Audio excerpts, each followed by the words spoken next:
కృష్ణ కృష్ణ సాయి కృష్ణ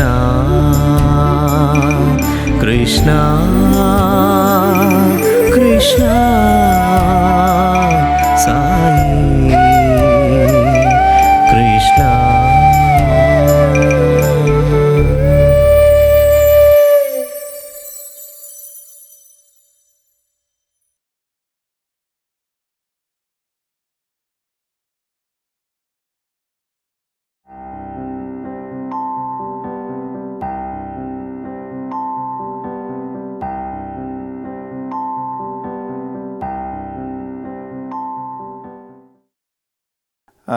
మేము ఈ విలేజ్లో అట్మాస్ఫియర్లో ఉన్నట్టే కొంతమంది ఉండేవాళ్ళం.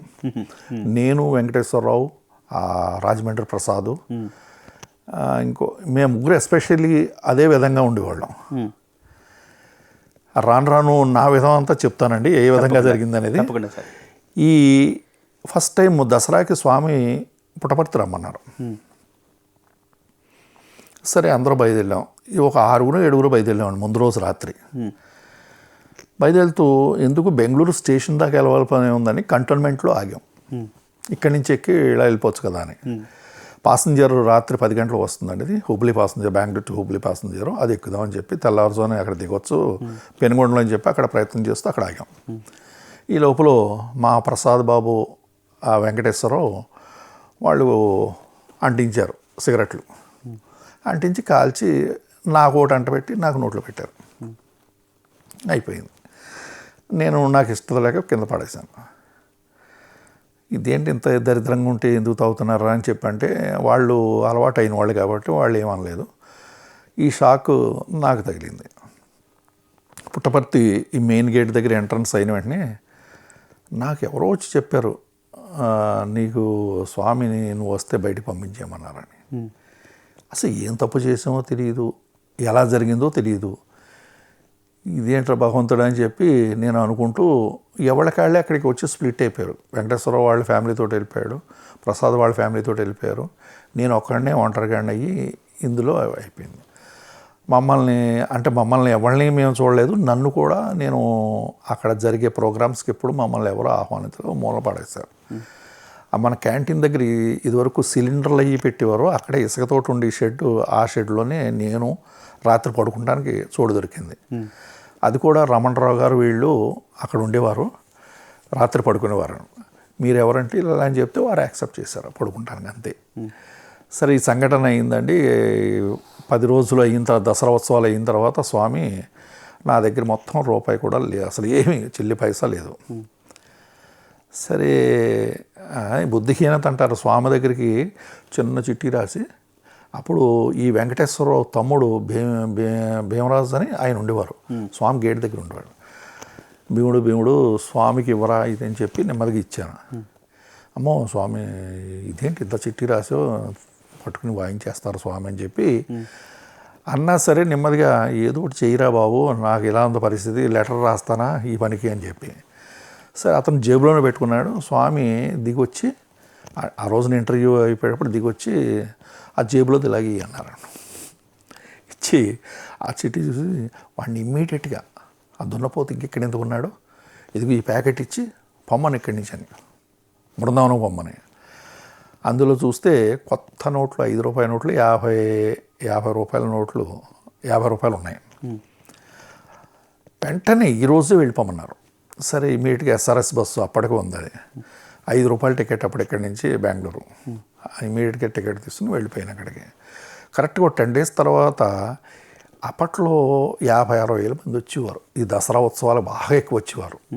ఏ ఫెసిలిటీ లేకపోయినా షెడ్యూల్లో పడుకున్నా, అవుట్ సైడ్ చెట్ల కింద పడుకున్నా విపరీతంగా వచ్చేవారు జనం. ఆ వచ్చి స్వామి జనాల్ని మళ్ళీ బయటికి వెళ్ళాలని, స్వామి ఇక్కడ ఉన్నారనుకోండి మొత్తం అందరూ ఇక్కడే ఉండేవారు. అందుకని వీళ్ళు కొంతమంది అయినా కొంత వెళ్ళిపోతారని బెంగళూరు వచ్చేసేవారు స్వామి. ఒక 10-15 రోజులు అక్కడ ఉండి మళ్ళీ వచ్చేవారు. అలా స్వామి వచ్చారు అక్కడికి. వచ్చి ఆ దర్శనం నెక్స్ట్ డే వచ్చిన రోజు నేను ప్రొద్దుటే స్వామి మా కాలేజ్ బిల్డింగ్ దగ్గర దర్శనం అక్కడికి యాజ్ ఇట్ ఈజ్ ఆ ప్లేస్లోనే దర్శనం చేసుకుంటాం మేము. పాద నమస్కారానికి ఇలా వంగుంటే వీడిని బయటికి పంపించేయండి అన్నారు. వీడిని బయటికి పంపించేయండి అంటే హాస్టల్ని వెకేట్ చేసేయన్నారు. ఒక్కసారి ఆర్డర్ వచ్చిందంటే ఇంక భయంకరంగా ఉంటుంది ఆ సిచ్యువేషన్ అంతా. సరే నేను ఈ లోపల జగన్మోహన్ గారు ఆయన మరి ఖాళీ చేసేయమన్నారు. బ్యాగులు సర్దుతున్నాను పైకి వెళ్ళి, హాస్టల్లో సర్దుతూ ఉంటే అప్పగారు ఎలక్ట్రిసిటీ బోర్డ్ చైర్మన్ గారు ఆయన వచ్చి, ఏం అప్పారాజు ఏం చేసావు అని. నేను ఏమీ చేయలేదు సార్ అన్నాను. లేదు ఏదో చేసావు చూడని. అంటే ఈ నేరాలు మాకు అలవాటైపోయినాయి, ఇలాంటి చిన్న ఇది పెద్ద తప్పు పెద్ద కాదేమో అనుకున్నాం తప్ప మాకు ఇది ఇలాంటి స్వామి దగ్గర ఇలాంటి కూడదని చెప్పి మాకు నియమ నిబంధనలు తెలియదు మాకు అప్పటికి. ఆ స్థితిలో 2-3 సార్లు అడిగిన తర్వాత, లేదప్పా నువ్వు వేరే వాళ్ళు సిగరెట్ అంటించి ఇస్తే నోట్లో పెట్టుకున్నావా అన్నారు. వాళ్ళు అంటించి పెట్టారండి, నేను బయట పాడేశాను, నాకు ఆ చిచ్చి దరిద్రంగా ఉందని పాడేశానండి, అదే తప్పు అయిపోయింది స్వామి, సిగరెట్ కాల్చారు మీరు అని చెప్పి నన్ను వెంకటేశ్వరరావుని ఇద్దరిని బయట పంపించేశారు. బ్యాగ్ బెడ్డింగ్ పట్టుకుని ఇటు తిరిగి వెళ్ళి ఆ పక్కనే స్వామి టూరింగ్ టాకీస్ ఉండేది. ఎక్కడున్నా ఆయనే రక్షకుడు, ఆయనే పనిష్మెంట్ ఇచ్చి ఆయనే రక్షించేవాడు ఆయన. ఎక్కడ ఉంటానండి, కాడు కూడా చాలా దూరం. సరే ఇవన్నీ పట్టుకెళ్తా ఉంటే ఓహో పెద్ద ఆవిడ 50 సంవత్సరాల పైన ఉంటాయి ఆవిడ. ఏం బాబు ఎక్కడి నుంచి వస్తున్నావు ఏంటంటే, ఇలా హాస్టల్ పిల్లవాడినమ్మా ఇలా అయింది, పొరపాటు అయిందని. అయ్యో దానికి ఉంది, ఈ రూమ్లో ఉండని ఫ్రీగా పక్కన రూమ్ ఇచ్చారు, చిన్న రూమ్ సినిమా హాల్లో పక్కన. కరెక్ట్గా 8 డేస్ ఉన్నాను. 8 డేస్ ఉన్న తర్వాత అప్పటిదాకా నాకు భయం వేసేది. రియల్గా ఎప్పుడూ భయపడినోడిని అప్పుడు భయపడినాను. స్వామి కొద్ది ఉగ్ర రూపం ఉండేది అప్పుడు. దగ్గరికి వెళ్తే చాలా అంటే అగ్నిహోత్రుడి దగ్గరికి వెళ్ళినట్టు ఉంటుంది.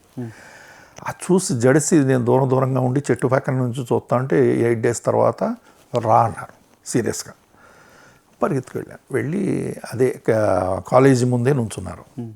పాద నమస్కారం చేసుకున్నాను. దున్నపోతా అని 2 సార్లు అని రా లగేజ్ తెచ్చుకో అన్నారు.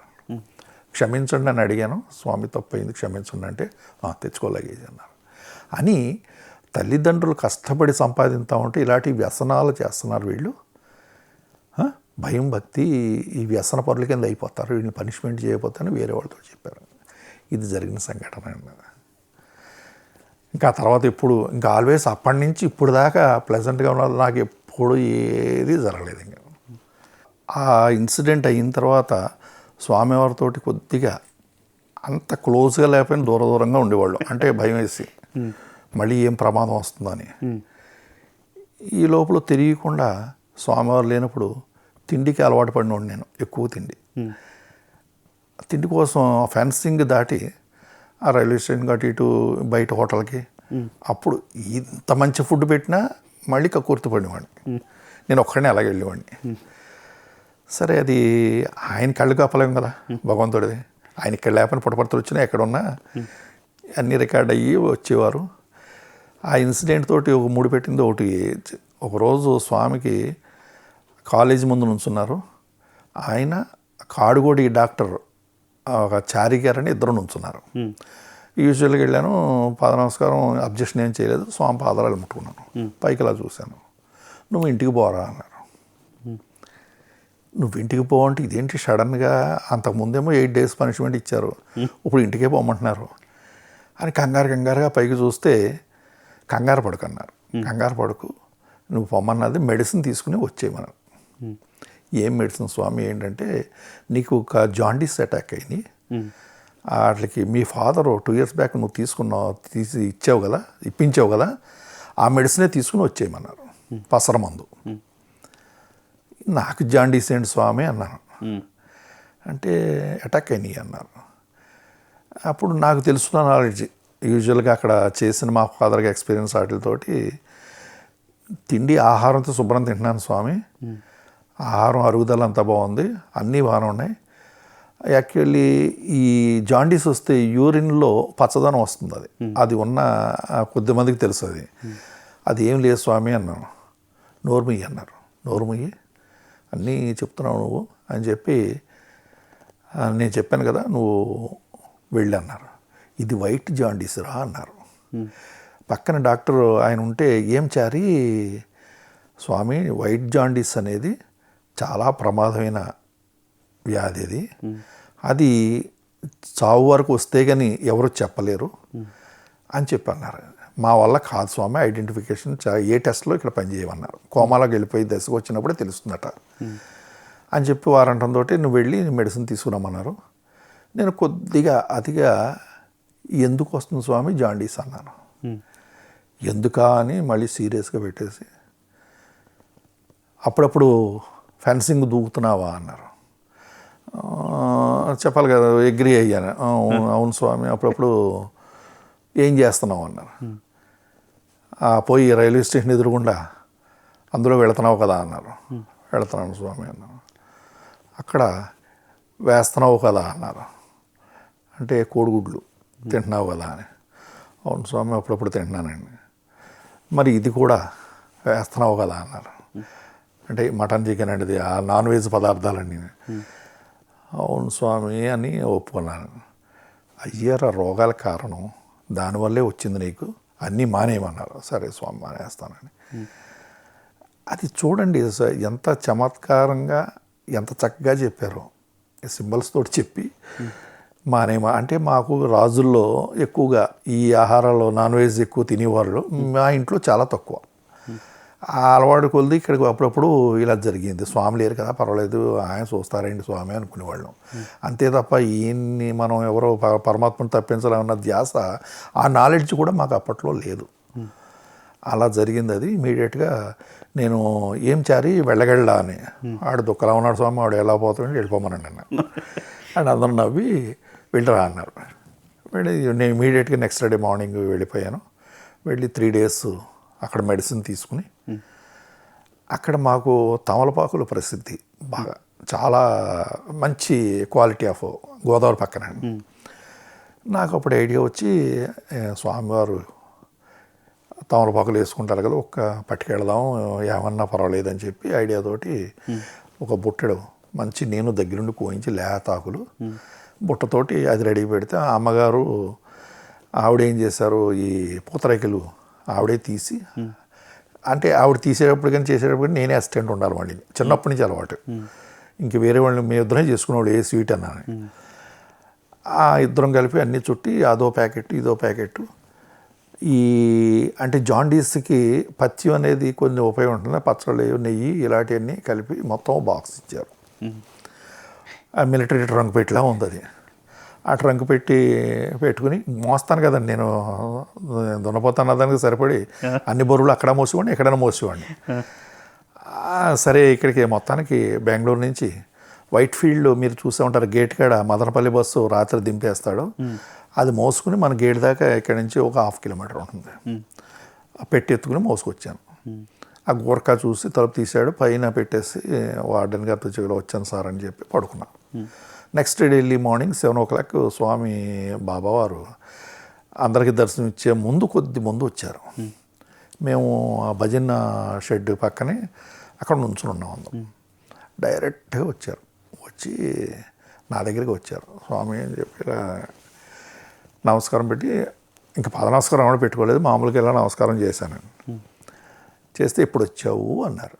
రాత్రి వచ్చాను స్వామి అన్నారు. అంటే వాసన గుమగుమలాడుతోంది అన్నారు. నేను ఆ సత్యనారాయణరావు అని నా పేరేమో దున్నపోతూ, సత్యనారాయణరావు ఏమో సాయి గీతాడు కొద్దిగా లావుగా ఉండేవాడని. వాడు సాయి గీత అనేవారు స్వామి, ఎర్ర గీత అనేవారు. తర్వాత రామకృష్ణారెడ్డి, చైతన్య, సతీష్ నీళ్ళు ఎవరిని అనేవారు కాదు. అంత చాలా లీన్గా వెరీ లిమిటెడ్ ఫుడ్ అంతా తినేది. మా ఇద్దరిని ఎక్కువ ఏడిపించేవారు. సరే వాసన వస్తుంది కదరా అన్నారు. ఊరుకోండి స్వామి, మీకు అన్ని వాసనలు అన్నాను. అన్ని వాసనలు మీకు వస్తాయి, మాకు ఎవరికి రావటం లేదని. ఏమిరా సాయి గీత నీకు వస్తుందా అని. నాకు లేదు స్వామి అన్నాను. అని దున్నపోతులరా మీరు, తిండికి తప్ప ఎందుకు పని చేయర్రా అని. వీడు తెచ్చిన ట్రంక్ పెట్టి నుంచి వాసన వస్తాం లేదా అన్న. అమ్మో అమ్మో గుమగుమలాడతాను స్వామి అన్నాడు వీడు. అంటే ఏమి మరి పెట్టి ఓపెన్ చేసావా అన్నారు. లేదు స్వామి, రాత్రి వచ్చాను, 11ంటికి వచ్చాను, తమ దర్శనం కోసం ఇప్పుడు వచ్చాం, ఓపెన్ చేయలేదు స్వామి అన్న. ఓపెన్ చేసి అందరికీ పెట్టాలి కదా, నువ్వు ఎక్కడ తింటున్నావు, బాత్రూమ్కి వెళ్ళి తింటున్నావా? ఎక్కడికైనా పొలాల్లో నాకు అలవాటు ఏంటంటే అక్కడ చెట్లు ఉండి చాలా పెద్ద, ఇప్పుడు కాలేజీ కొన్ని అంటే క్షీణదశలో ఉన్న మానుల కింద ఉండి ఆ తొరల మీద పడుకుని ఉండి వెళ్ళి అక్కడ పడుకున్నావు, అక్కడ తింటున్నావా పట్టుకెళ్ళిపోయి అని చెప్పి ఇవన్నీ మొదలెట్టారు. లేదు స్వామి అని చెప్పి ఇప్పుడు చైతన్య అన్నాడు, స్వామి ఎప్పుడు తెచ్చిన అన్నీ అందరికీ పెడతాడు స్వామి, తను ఓపెన్ చేస్తాడు, అందరూ తింటాం అని చెప్పి అతను చెప్పాడు. ఈవెన్ నెయ్యి కూడా పట్టుకొస్తాడు, నేను వాడతానని చెప్పి. మంచిది అలాగే ఉండాలని చెప్పి ఇది అన్న తర్వాత మరి కర్చీఫ్ తెచ్చావా అన్నారు. ఇదేంటి స్వామి మళ్ళీ కర్చీఫ్ అంటారండి స్వామి అన్న. కర్చీఫ్లు స్వామి ఇప్పుడు అసలు ఎవరు అడగరు కదా, మాతోటి ఎంత క్లోజ్ అనేది అప్పుడు అసలు మాకు సొంత అన్నలాగో ఒక కొలీగిలాగా అలా ఉండేవారు స్వామి. అదేరా కర్చీఫ్లన్నీ. ఏం స్వామి కర్చీఫ్లు ఏం తేలేదు స్వామి అన్నాను. అవేరా అమ్మ ఇచ్చిన పూతరేకులు రా అన్నారు. స్వామి క్షమించండి స్వామి, తెచ్చాను స్వామిని. స్వామి మీ పర్మిషన్ అయితే పూతరేకులు ప్లస్ తమలపాకులు 2 పట్టుకొస్తాను స్వామి లోపలికి అన్నారు. సరే మంచిది అన్నారు. అసలు పర్మిషన్ ఎవరికి ఇవ్వాలి, మా అదృష్టం అది. ఆ అదృష్టం అమ్మ చేసి ఇచ్చినవి అలా తీసుకున్నారు. లోపలికి ఇచ్చిన రోజు సరే ఇమీడియట్గా లంచ్లో డిస్ట్రిబ్యూట్ అయినాయి. స్వామి ఆ రోజు ఆ ఇందిరాదేవని అమెరికన్ ఆవిడ ఉన్నారు కదా, యోగా ఆవిడున్న ఆ రోజున వచ్చారు. స్వామి ఈ స్వీటు ప్రత్యేకంగా ఆవిడకి వడ్డించి తినమన్నారు. ఆవిడ తిని అమోఘంగా ఉందో స్వామి స్వీట్ వాటికి తీస్తాను చెప్పి. స్వామి ఆ ప్రిపరేషన్ ఆఫ్ పూతరేకి ఏ విధంగా తయారు చేస్తారనేది, కొండ మీద ఎలా రేకి తీస్తారు, దాన్ని ఎలా చేస్తారు, ఎలా ఫోల్డ్ చేసి అందులో ఏమి పదార్థాలు వేస్తారో దాని కాంటెంట్స్ అన్నీ చెప్పి, రెసిపీస్ అన్నీ చెప్పి తయారు చేస్తాం అంతా చెప్పి ఆవిడకి చెప్పారు, ఎక్స్ప్లెయిన్ చేసి. ఏమో స్వామి సో స్వీట్ అని చెప్పి ఆవిడ మొత్తానికి అన్నారు. ఇదంతా నాకు ఎందుకు తెలిసిందంటే మురళి అతను సర్వింగ్ చేస్తూ వింటూ ఉంటాడని. అది నెమ్మదిగా తర్వాత అయిన తర్వాత మా అదృష్టం ఏంటంటేనండి, ఆ మురళి వల్ల కొన్ని ఆ స్వామి ఆ కంచంలో ఉన్న పదార్థం స్వామి తింటారు కదా, మిగతా అందరూ తీసుకుని ప్రసాదంగా తీసుకుంటారు, అది మాకు పెట్టేవాడు. అలాగా వచ్చి ఒకసారి కనపడితే ఏ మురళి గారు అంటే, ఏమరా పూతరేకాయలు తెచ్చావా అన్నారు. అవును తెచ్చాను మురళి అంటే, అదేరా స్వామి ఏంట్రా అలా చేస్తారా అని నన్ను అడిగాడు ఆయన. అంటే ఏ విధంగా చేస్తారో అని ప్రిపరేషన్ స్వామి ఏ విధంగా చెప్పారో అన్నీ అడిగాడు. అవును ఈ విధంగా చేస్తారు, నేను అమ్మ దగ్గర ఉండి నేను చేస్తాను కదా అని. స్వామి అంత క్లియర్గా చెప్పారా అని చెప్పి ఆయన ఆశ్చర్యపోయాడు ఆ రోజు. సరే అది అయిపోయింది, నెక్స్ట్ తమలపాకులు తీసుకున్నారు అంతేనండి. అప్పుడు మంచిగా తగ్గిపోయిందిలే అన్నారు జాండీస్ కూడా. కృష్ణ కృష్ణ సాయి కృష్ణ